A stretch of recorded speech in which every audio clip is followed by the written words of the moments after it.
I'm about to be Yogi up in here. I'm gonna go hibernate. I don't know what to do. Hey y'all, it's Megan. If you're returning to my channel, welcome back, and if you're new, welcome aboard. So it is officially the holiday season. I am so behind on just everything.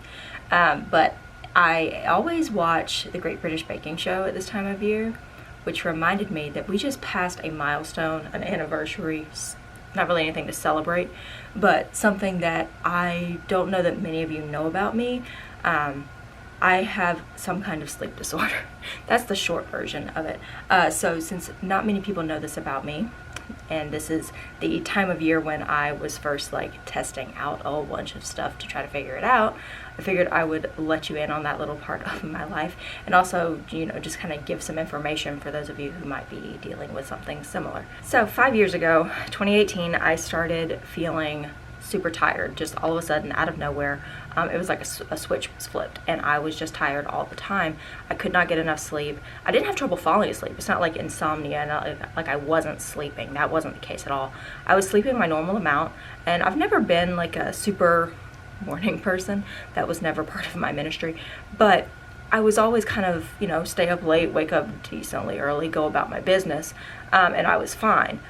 But for some reason, around 2018, I stopped being able to function. I was just so tired all the time. Something's wrong. This isn't normal. This isn't how I've always been. But, you know, gave it some time. Figure, you know, it'll work itself out. After a few months, and it hadn't really changed, and I was still falling asleep all the time. I was still tired, nonstop. I was like, okay, I guess I should go to the doctor. Go to the doctor, they do all the, you know, the blood work and stuff. They're like, oh, you've got some kind of deficiency, B12, D, something. No. At first they did think that I was deficient in vitamin D, so we did put me on a supplement for that for a few months. Didn't change anything. Well, it was winter, so your girl is not going outside when it's less than 60 degrees. I'm not doing it. So that wasn't the issue. My vitamin D levels leveled out, and I didn't have to keep taking the supplements. They stayed good. My B12 was always fine. I was like, am I anemic? Do I have anemia? Like, I bruise like a peach. I'm really tired. Like, anemia maybe? You know, why am I making suggestions to the doctor? I don't know. I'm not an MD. Anyway, they test my blood for anemia. Platelets are good. Iron's good. All of that stuff. They're like, no, you're not anemic. You're just tired. And I was like, cool. Love that for me. 2019, this was when I started watching the Great British Baking Show. And this was, you know, what made me think of this. I had a sleep study done because they were convinced, because all of my blood work was fine, they were convinced that I had some kind of narcolepsy, because I can fall asleep within seconds. I mean, to the point where it's concerning. I was getting tired while I was driving. I never fell asleep while I was driving, so that's good. But I'm sitting at my desk at work and like actively working, and just, I'll fall asleep.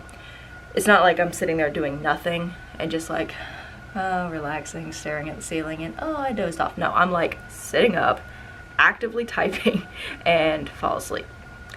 That's how tired I was. And so they're like, maybe narcolepsy. We don't know. So let's do a sleep study. Test it for narcolepsy, cataplexy, sleep apnea, test it for the whole thing. And that's where I kind of want to give you a little bit more information, a little bit more details, because I had no idea what a sleep study entailed. And I was like, this is going to be the most awful thing that I've ever done. I can't sleep with people looking at me. Like, what the heck? I'm not going to do that. You know, I have family members who had to have sleep studies done because they have sleep apnea and they wear CPAPs and stuff like that. And I was like, how did you ever do that?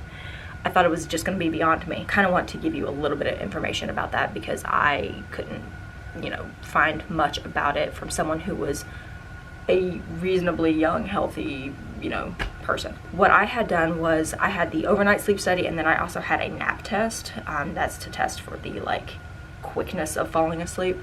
So the overnight study, I, you know, had to bring all of my stuff. They were like, prepare to be here for a full 24 hours.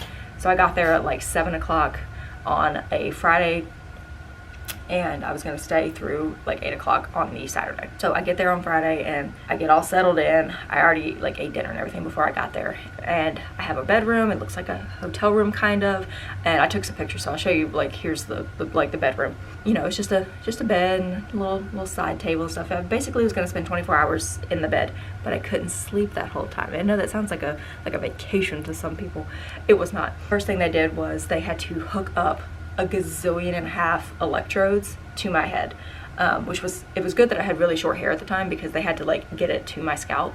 So this nice lady came in about 8 o'clock and she started attaching these things with this like sticky, it wasn't glue, but you know, the electrode sticky stuff. And she stuck them all over my head. My entire head was covered in these things, and they were attached to this little panel. It looked like a pegboard where all of these little things were plugged into, and it had a strap so I could like wear it like a little purse, and I had to keep that with me for the entire time. Here's a picture I took of, I look great, by the way. I'm looking really stupendous in this picture, but I was in the bathroom, so you can see I've got everything stuck to my head. There's like tape holding wires out of my face. There's the little backpack purse situation with all of the stuff plugged into it that I had to carry around with me. I had to like shower and do all of that kind of stuff ahead of time before they put all of that on there. But they were like, as soon as you feel like you can go to sleep, like, let's try it. I was like, now good.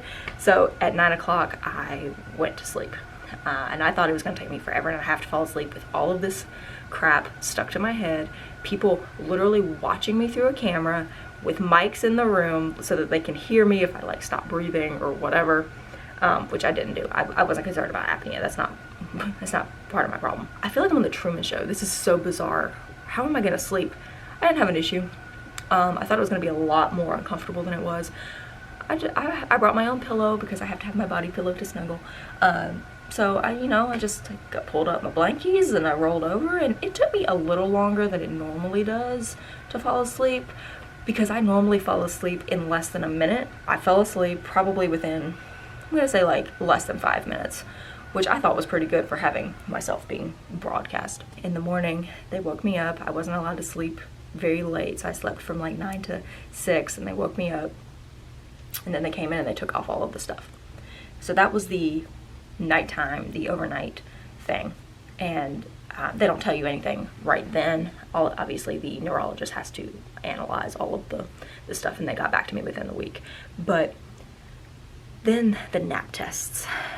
I was like, oh yay, I get to spend a day taking naps. This is gonna be great. It's not great. It's really not. I had 6 naps, 20 minutes each. And they didn't like let you keep sleeping. They would wake you up, and it was awful. So that they would be like, okay, we'll turn the lights off and you can see if you can go to sleep. So I'd roll over and I had 20 minutes. They would set the timer and I would fall asleep. And then they would wake me up with like not an alarm necessarily. It wasn't like a blare, but it was like a ding ding, like it was enough to jar me. Then they would go through the same questions every time. They'd be like, did you fall asleep? How quickly do you feel like you fell asleep? Did you have any dreams while you were sleeping? I fell asleep every single time. All 6 naps, I fell asleep. I fell asleep within 10 minutes. I had dreams with every single one of the naps. The hardest part about this entire thing was sitting in a bed, watching the Great British Baking Show and not being able to fall asleep. Like, I am one of those people that if the TV is on and I'm not actively doing something on my phone, working on a cross stitch, doing something, dishes, anything, I fall asleep instantly and constantly. Having to sit there and just like watch my shows and be all warm and snuggly and not be able to fall asleep until they told me to, and only for as long as they allowed, was pretty awful. But at the end of all of that, they said, you have no issues. There's an issue. I don't know what it is. Still don't know what it is. It's been several years. I did have my iron tested again in 2020, and it was super low. Normal iron saturation is between 20 and 50%, and I was at 3%. So I had I had infusions for, I think, 6 weeks. I had to have infusions done, and that helped. It really did help. For like 2 months. I felt better than I had felt in years at that point. It went from the end of 2020, around this time of the year, all the way through February of 2021 was when I was having infusions. A great time to be going to the hospital, truly. But then it tapered back off, and now I am back to, I take naps every day at lunch. I have my giant beanbag chair that used to be up here. I took it to my office because I have an office with a door, so I can close my door and I can take a nap at lunch because I'd rather sleep than eat. I still have to take a nap sometimes when I come home from work. On the weekends, I could sleep pretty much all day if I didn't make myself get up and go do things. I'll wake up at like 8 or 9 feed the cats, and you know, Cameron's already up, so we'll get up and I'll have breakfast, and then if we don't like leave the house to go do stuff, I'll just lay on the couch and I'll fall back asleep. You know, wake up, have breakfast, go back to sleep for a few hours. And I could do that every single day, but I have a job, so you know, gotta wake up at 5:15 every day and go do the thing. I haven't been able to get my ish together and film a video because I've been coming home and crashing in the afternoons. You know, it doesn't help when it's dark already by the time I get home. I wanted to kind of explain myself to you. Some of you know because you have followed me on Instagram, and I've kind of mentioned some of this on Instagram before, but I haven't ever explicitly like laid everything out here on my channel, so thought I would kind of tell you what I've got going on. I've had all my levels, all my blood work done recently within the past few weeks. Everything's good. Like, still, doctors don't know. They're like, maybe you just need more sleep than the average bear. Literally, than the average bear. Like, I'm about to be Yogi up in here. I'm gonna go hibernate. I don't know what to do. So, sorry that I have been absent. I will try my very best to get myself back together here and post videos more consistently. I do have some Disney stuff planned, researched, ready to film, just haven't done it yet. So hopefully I can get that done for you. So I hope you're having a great holiday season. Let me know if you are doing anything fun for Christmas, Hanukkah, Kwanzaa, whatever you celebrate. Merry Crisis. That's what I'm doing this year. Merry Crisis. That's it for today, guys. Let me know what y'all are doing for the holiday season, and I will see you guys in my next video. Bye, y'all.